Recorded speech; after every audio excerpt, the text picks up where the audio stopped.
दोस्तों, उम्मीद करता हूँ आप सभी लोग स्वस्थ होंगे, अच्छे होंगे। काफ़ी लंबे समय के बाद एक वीडियो आप लोगों के लिए अपलोड करने जा रहा हूँ। मेरे सभी प्यारे भाइयों, यदि आपको लगे कि इससे हमारे एग्ज़ाम में सहयोग हो और आप लोग इससे कुछ सीखे हैं, तो आप लोग बताइएगा। हम आगे भी इस तरीके की वीडियो आप लोगों तक पहुँचाते रहेंगे, क्योंकि हमारा अब गोरखपुर रेलवे में ट्रांसफ़र हो चुका है, जो हमारे घर के करीब है। तो हमें समय मिल जाता है आप लोगों के आशीर्वाद से। यदि कुछ सहयोग कर सकें तो हम आगे चल के फ्री में ही आप सभी लोगों को पढ़ाएंगे, ये मेरा वादा है।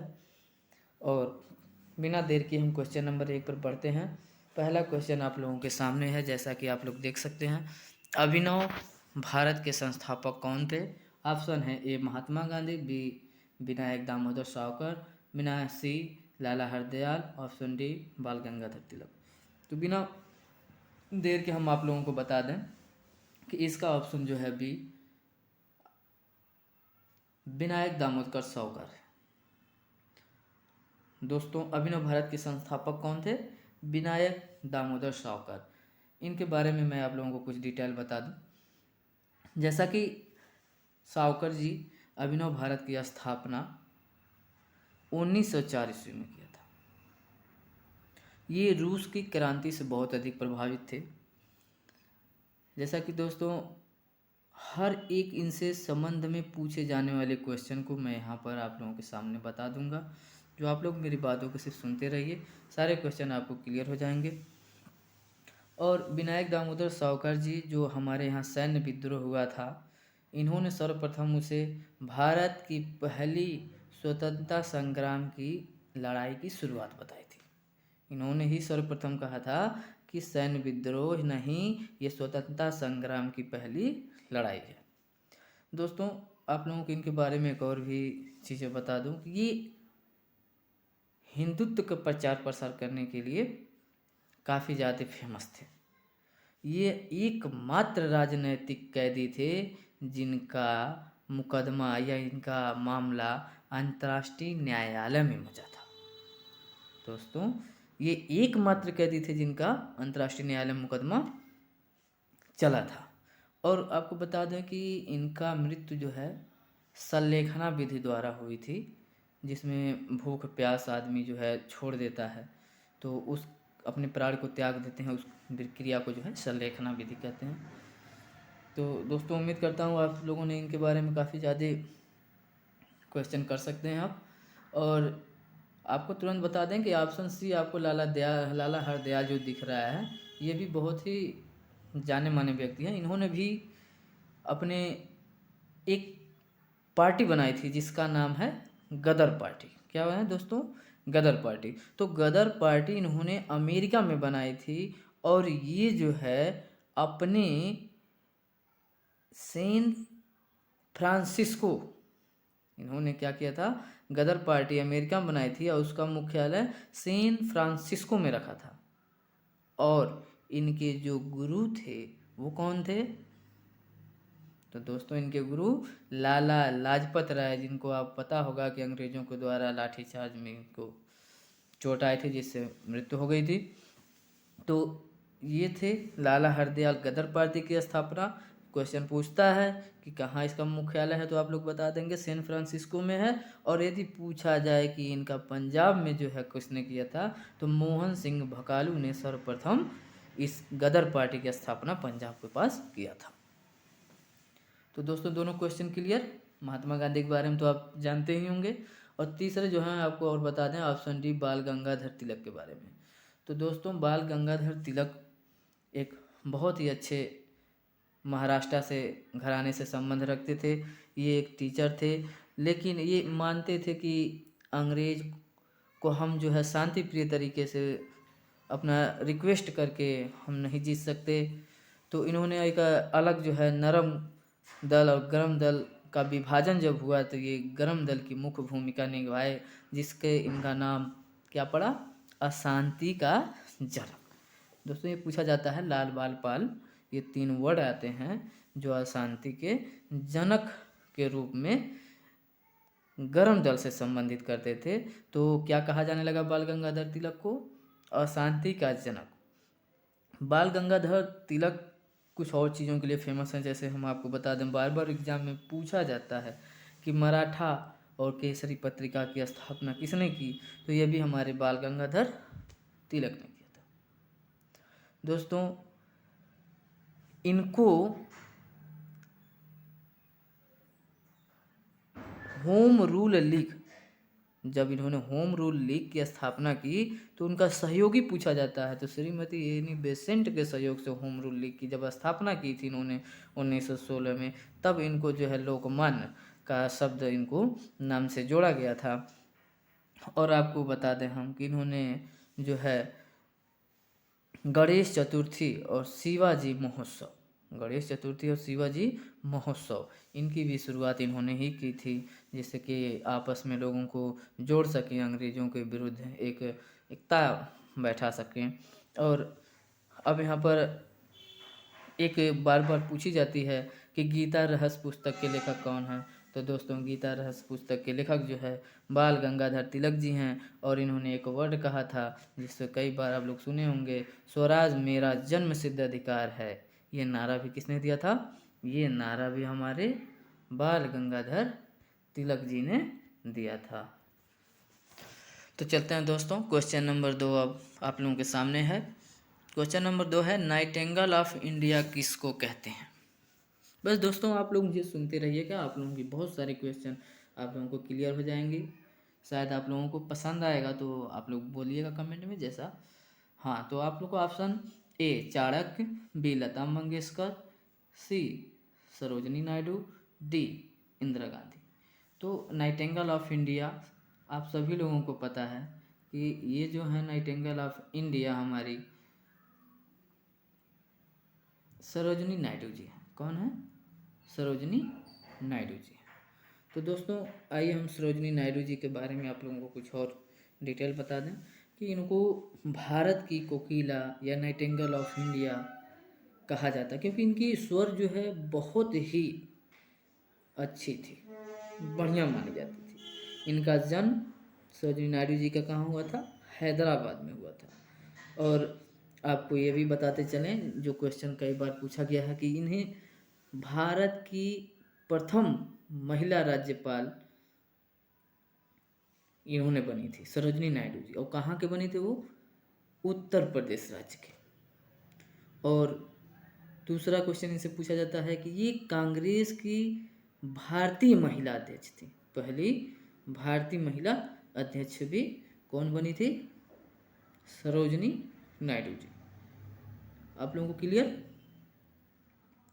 सरोजनी नायडू से जो भी क्वेश्चन पूछे जाते थे आप लोग कर सकते हैं। आगे आपको यहीं नज़दीक आपको ऑप्शन बी लता मंगेशकर जी, आप लोग फिल्मी दुनिया में काफ़ी सारे गाने सुने होंगे, इनके बारे में भी मैं आपको थोड़ा सा एक लाइन में बताते चलता हूँ।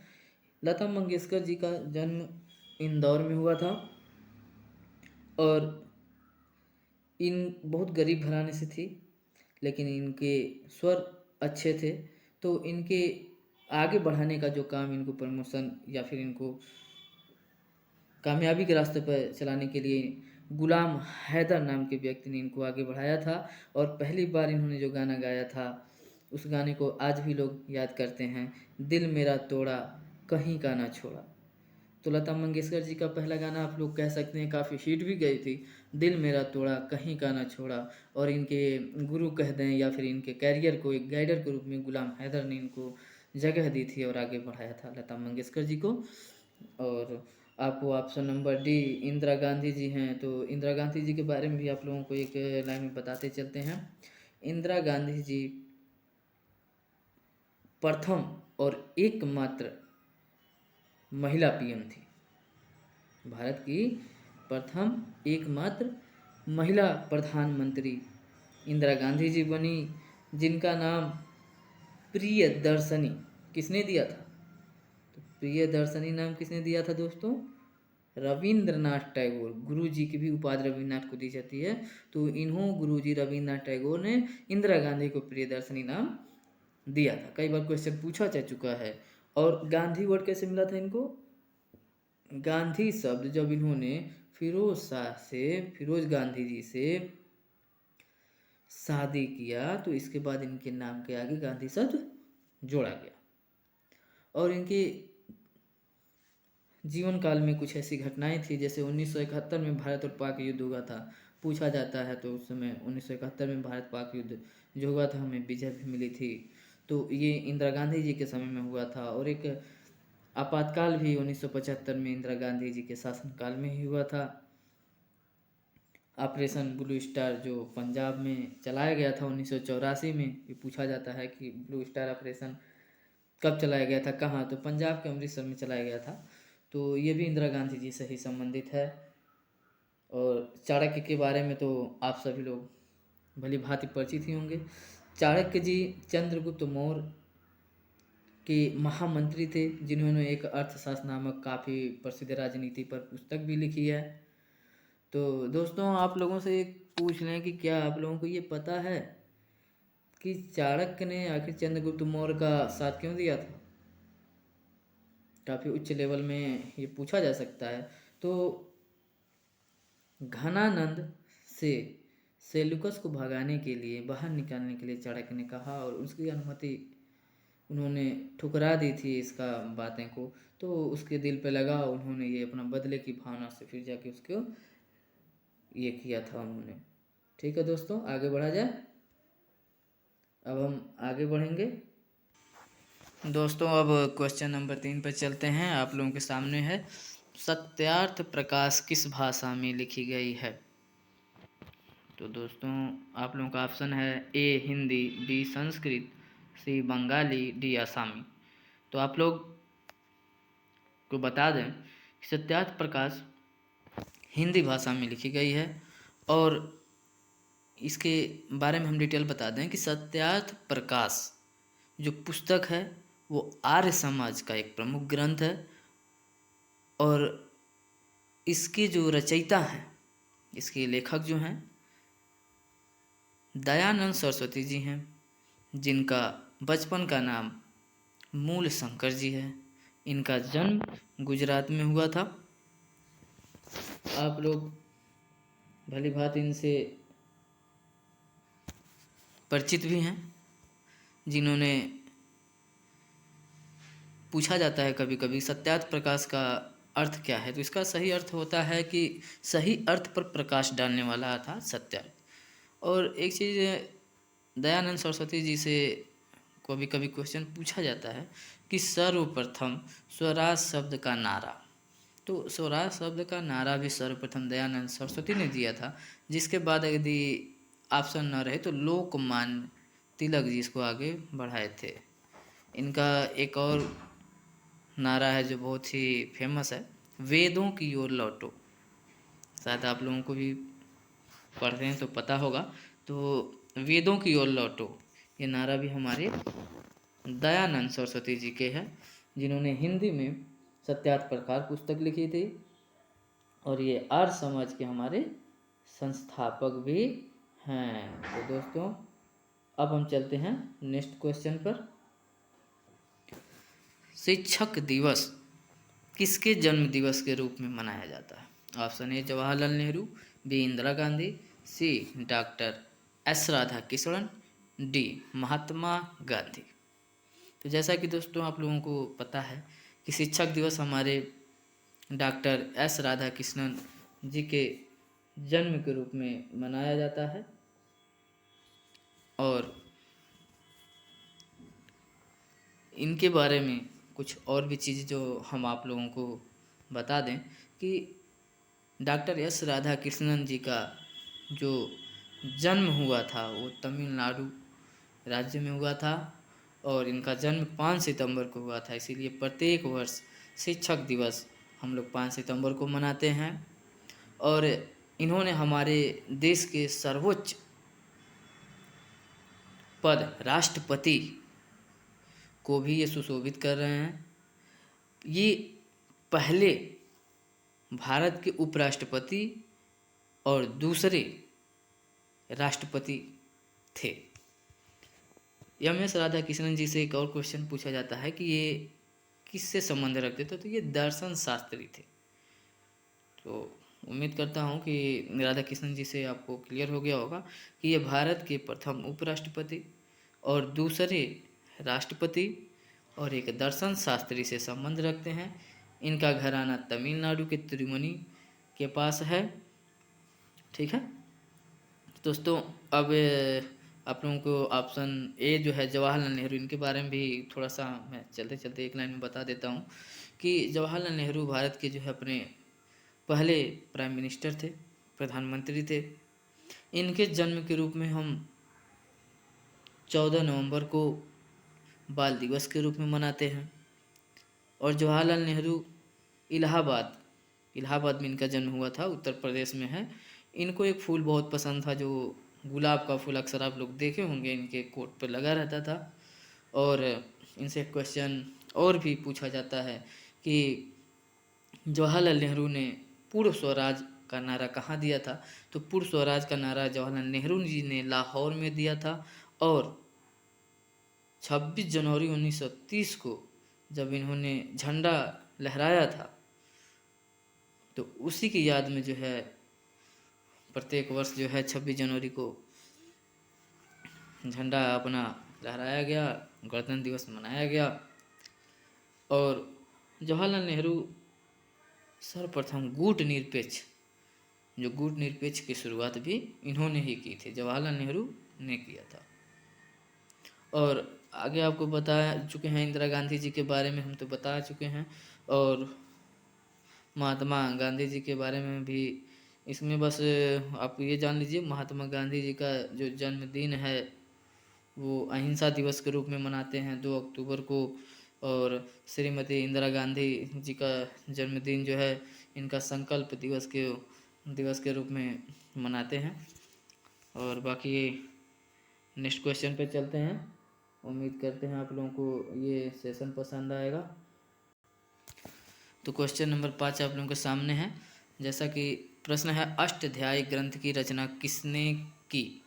दोस्तों ऑप्शन ए है विशाखदत्त, बी है वात्स्यायन, सी है पाणिनि, डी है प्लिनी। तो दोस्तों जैसा कि आप लोग जानते हैं, अष्टाध्यायी के लेखक हमारे प्रसिद्ध संस्कृत के विद्वान और सबसे बड़े व्याकरण कहे जाने वाले पाणिनि जी हैं। कौन है दोस्तों? अष्टाध्यायी के लेखक पाणिनि जी हैं, जो संस्कृत की व्याकरण के ये पिता भी कहे जाते हैं। और इसमें मैं आप लोगों को बता दूं कि विशाखदत्त ऑप्शन ए जो दिया है, इन्होंने भी एक प्रसिद्ध पुस्तक है जो बार बार क्वेश्चन में पूछा जाता है आप लोगों को परीक्षाओं में, मुद्रा राक्षस एक पुस्तक है जिसके लेखक जो हैं विशाखदत्त जी हैं। और आधुनिक में कुछ और भी थोड़ा सा डीप जाकर पूछने लगा है, तो ये भी पूछ सकता है कि मुद्रा राक्षस जो है किस से संबंधित है। तो ये मौर्य वंश के चंद्रगुप्त मौर्य के जीवन से संबंधित है। और ऑप्शन बी वात्स्यायन जी, तो वात्स्यायन की भी एक प्रसिद्ध पुस्तक है जो गुप्त वंश के संबंध में लिखा गया था। उसका पुस्तक का नाम है कामसूत्र। और वात्स्यायन जी एक दार्शनिक थे, कामसूत्र नामक पुस्तक लिखे थे। गुप्त वंश से इनका संबंध अच्छा खासा रहा है। और प्लिनी का नाम तो आप लोग अच्छे से भी जानते होंगे कि प्लिनी ने एक रोमन के राइटर थे जिन्होंने नेचुरल हिस्ट्री, प्रकृति के बारे में बहुत सी चीज़ें लिखा था। तो नेचुरल हिस्ट्री नामक पुस्तक था जो उसको लेखक प्लिनी जी हैं। और क्लियर आप लोगों को? अष्टाध्यायी के लेखक पाणिनि, मुद्रा राक्षस के विशाखदत्त, वात्स्यायन कामसूत्र के, और नेचुरल हिस्ट्री के प्लिनी जी हैं। दोस्तों उम्मीद करता हूँ आप लोगों को पसंद आएगा सेशन। नेक्स्ट क्वेश्चन पे चला। हाँ तो दोस्तों नेक्स्ट क्वेश्चन है कि मोहनजोदाड़ो कहाँ स्थित है।